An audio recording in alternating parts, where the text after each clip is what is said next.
When does roster construction stop being a strategy and start being active dominance? And what does it say about the Dodgers' absolute refusal to accept competition that they're now hunting for Freddy Peralta and casually probing for Tarik Skubal, two legitimate Cy Young caliber aces, to add to a rotation that already features 5 All-Stars? Good afternoon, Dodger Nation. It's Thursday, January 21st, 2026, and if you thought the Kyle Tucker signing and Edwin Diaz acquisition represented the final pieces of the championship puzzle, if you thought the Dodgers were finally going to take a breath and enjoy their roster, then today's report from Jose Enrico is going to shatter that illusion. Because while the rest of baseball is still processing the fact that the Dodgers have assembled the most offensively dominant lineup in history, the front office is already plotting their next move, acquiring Freddy Peralta from Milwaukee, with whispers of Tarik Skubal from Detroit lurking in the background. At this point, it's not roster construction anymore. It's psychological warfare. Let me read you the current Dodgers rotation slowly so you can absorb the sheer absurdity. Shohei Ohtani, Blake Snell, Yoshinobu Yamamoto, Tyler Glasnow, Roki Sasaki. That's not a rotation. That's a collection of all-stars. That's what you get when you combine elite scouting, unlimited financial resources, and a complete refusal to accept anything less than perfection. You've got the best player in the world taking the ball in Game 1. You've got a Cy Young winning left-hander ready for Game 2. You've got 2 of the best young Japanese pitchers on the planet lined up for Games 3 and 4. And you got an elite power pitcher with triple-digit heat waiting in the wings. That's historically dominant. That's the kind of rotation that makes opposing managers weep. And now the Dodgers want to add Freddy Peralta, a pitcher who posted a 2.70 ERA, struck out 204 batters, and finished 5th in Cy Young voting. A legitimate ace. A guy who would be the #1 starter on 25 teams in this league. But in Los Angeles, he'd be the 5th or 6th starter. He'd be the guy you bring in when you need to protect a lead in a must-win playoff game. He'd be insurance. He'd be depth. And the beautiful part? He only costs $8 million. That's pocket change for an organization with the Dodgers' resources. That's the kind of bargain that allows them to keep adding elite talent without completely destroying their payroll flexibility. But here's where it gets truly audacious. The report casually mentions that the Dodgers are also probing for Tarik Skubal. Let me say that name again, Tarik Skubal, a 2-time Cy Young winner, arguably one of the 3 best pitchers in baseball right now, a left-handed power pitcher in his absolute prime. If the Dodgers could somehow land Skubal on top of Peralta, if they could add 2 legitimate aces to a rotation that already features 5 All-Stars, we're not talking about a championship team anymore. We're talking about the greatest pitching staff ever assembled in the salary cap era. We're talking about a team so dominant that the regular season becomes a formality and the playoffs become a coronation. Now, let's talk about the strategy, because this is where the Dodgers' brilliance really shines. They're not just trying to improve their own roster. They're trying to eliminate every good option from the market so their rivals can't have them. Think about it. If the Dodgers land Peralta, the Yankees don't get him. If they land Skubal, the Mets don't get him.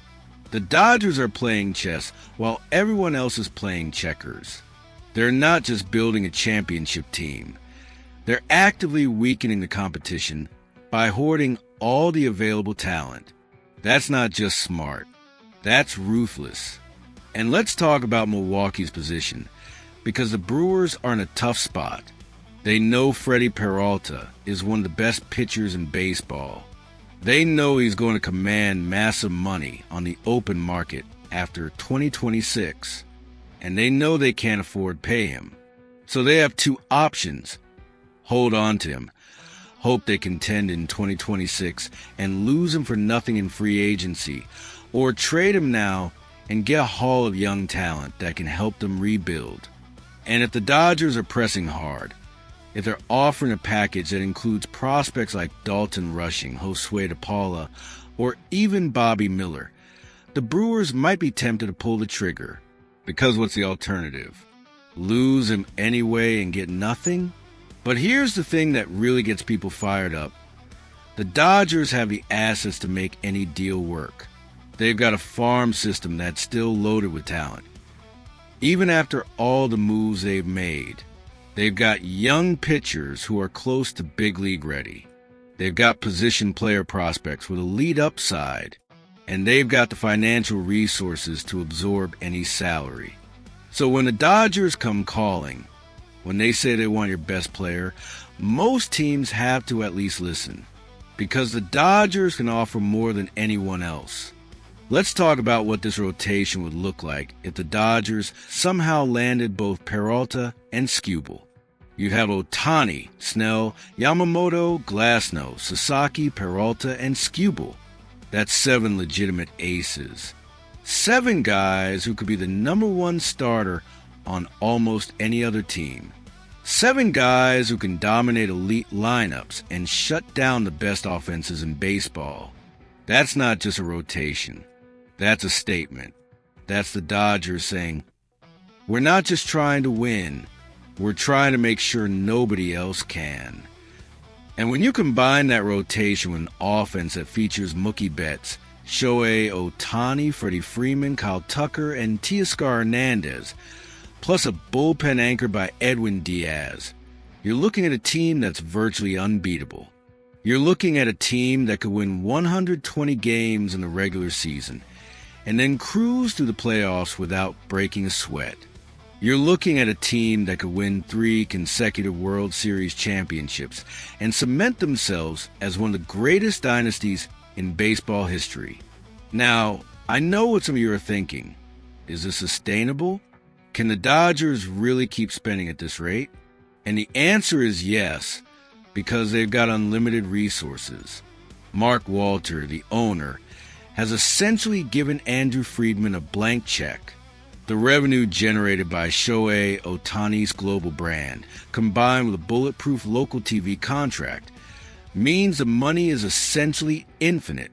They can pay luxury tax penalties that would bankrupt other organizations. They can afford to have multiple all-stars on the bench. They can afford to have 7 aces in the rotation. Because for the Dodgers, winning isn't just important. It's the only thing that matters. So where does this leave us?